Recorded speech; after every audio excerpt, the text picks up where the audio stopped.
Assalamualaikum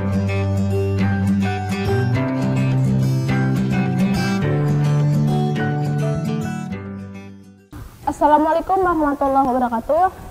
Bismillahirrahmanirrahim. Izin memperkenalkan, nama saya Isna Fajria. Saya mengampu pada mata pelajaran geografi kelas 12. Nah, untuk kali ini kita membahas mengenai unit 1 dengan tema tempat tinggal kita. Nah, kita mungkin sudah tidak asing lagi ya dengan nama tempat tinggal. Nah, untuk itu kita membahas mengenai wilayah dan perwilayahan. Pengertian wilayah dalam geografi diartikan sebagai kesatuan objek dan kesatuan manusia yang memiliki karakteristik yang sama sehingga dapat dibedakan dengan wilayah yang lain. Sedangkan perwilayahan yaitu pembagian wilayah berdasarkan karakteristik tertentu. Menurut Undang-Undang Republik Indonesia Nomor 26 Tahun 2007 tentang penataan ruang, wilayah adalah ruang yang merupakan kesatuan geografis beserta segenap unsur terkait yang ditentukan berdasarkan aspek administrasi dan atau aspek fungsional. Nah, untuk selanjutnya kita membahas mengenai pembagian wilayah. Pembagian wilayah itu pertama ada wilayah formal. Wilayah formal pengertiannya menurut internasional yaitu wilayah yang meliputi beberapa negara yang mempunyai kesatuan alam dan kesatuan manusia. Nah, itu contohnya seperti wilayah Asia Timur, wilayah Asia Selatan. Nah, wilayah-wilayah tersebut mempunyai kemiripan alam maupun penduduknya. Nah, untuk yang kedua yaitu pengertian nasional, yaitu bagian dari wilayah suatu negara tetapi bagian tersebut mempunyai kesatuan alam dan kesatuan manusia. Contohnya yaitu seperti pantai utara Jawa, pantai selatan Jawa. Nah, wilayah-wilayah tersebut mempunyai kemiripan alam maupun penduduknya, namun kondisinya berbeda dengan wilayah sekitarnya.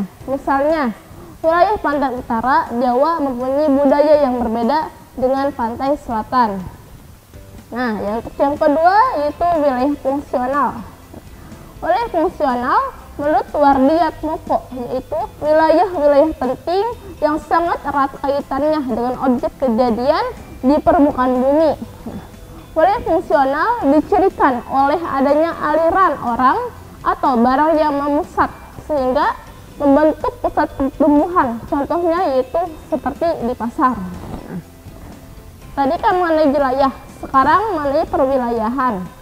Perwilayahan yaitu suatu proses pembolongan wilayah berdasarkan kriteria tertentu.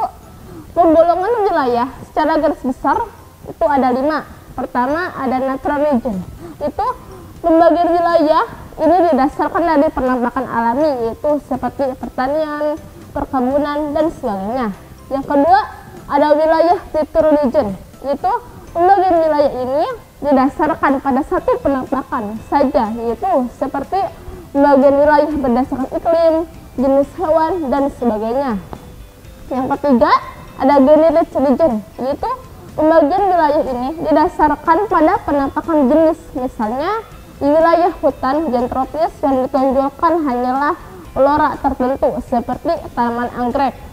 Yang keempat, ada specific region, yaitu dicirikan dengan kondisi geografis yang khas dalam hubungannya dengan letak adat istiadat, budaya, dan kependudukannya, yaitu di wilayah Asia Tenggara itu sendiri.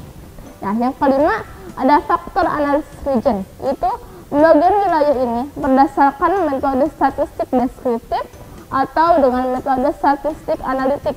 Nah, penentuan wilayah berdasarkan analisis faktor tertentu dan penentuan wilayah itu untuk misalnya pada tanaman jagung dan kentang. Nah, untuk selanjutnya ada manfaat pembagian wilayah. Pertama yaitu ada mengurutkan dan menyederhanakan informasi mengenai keanekaragaman dan gejala atau fenomena di permukaan bumi. Yang kedua, meratakan pembangunan di seluruh wilayah sehingga dapat mengurangi kesenjangan antar wilayah.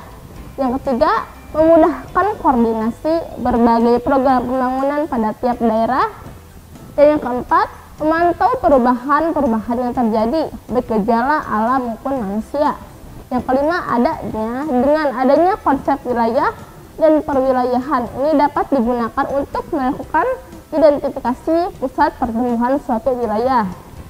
Nah, untuk selanjutnya mengenai tata ruang. Restu tata ruang. Nah, menurut Undang-Undang Nomor 26 Tahun 2007 tentang penataan ruang, yaitu struktur ruang, yaitu susunan pusat-pusat pemukiman dan sistem jaringan prasarana dan sarana yang berfungsi untuk mendukung kegiatan sosial ekonomi masyarakat yang memiliki hubungan fungsional. Nah, ini contohnya mengenai penataan ruang. Terima kasih, mudah-mudahan bisa bermanfaat apa yang saya sampaikan, dan selebihnya mohon maaf. Wassalamualaikum warahmatullahi wabarakatuh. Kunjungi sosial media lainnya seperti website kami di pkbmalfata.com, Facebook PKB Malfata Manunjaya, Instagram PKB Malfata Official. Dan terima kasih telah klik video ini. Jangan lupa like, comment, share, and subscribe untuk menunjukkan dukungan kamu terhadap channel ini. Enjoy the video PKB Malfata.